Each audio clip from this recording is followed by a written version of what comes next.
I tell y'all, I got a busy day today, y'all. I want to record before I get too busy. I'm sitting in my driveway. My journey into what I've become seems as if it was a rough one. Seems as if every choice laid upon my door opened more clarity to who I was before. That gal still resides within me, just calmer than before. Not as selfish, not as angry, not as restless as I used to be. Visions of the times has brought this witch to her knees more times than I could ever look over and think. My restless side still wrestles with wondering about taking in all this vast amount of energy.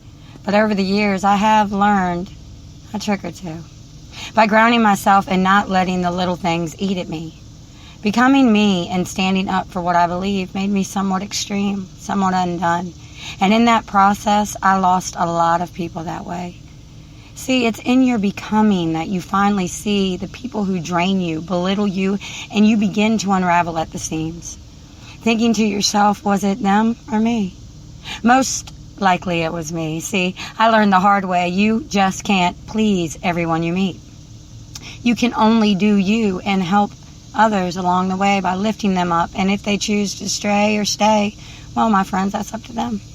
Our energy we put out into the world gets jumbled over time. We start to lose focus on what's wrong and what's right. I've walked that road enough to know that sometimes you have to let go. It's the only way.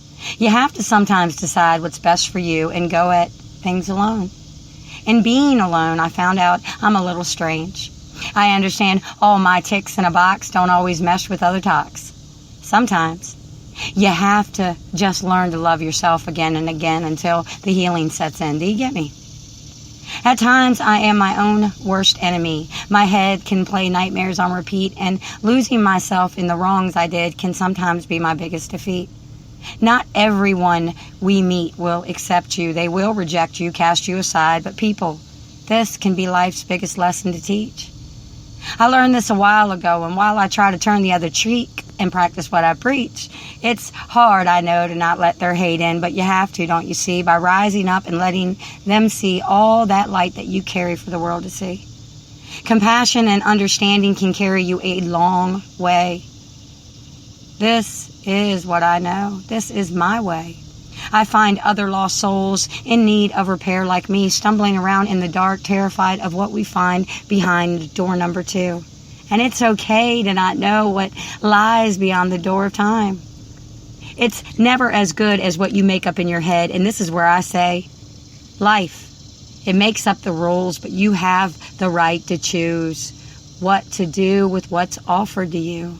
I choose life every time. I choose to dance with the divine. I choose to be the light to carry others throughout their dark times. And if you need me to, I'll be there for you.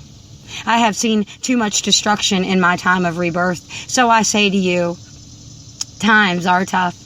And at times we all want to hide away from all the pain we feel to cloak ourselves in the darkness that looms.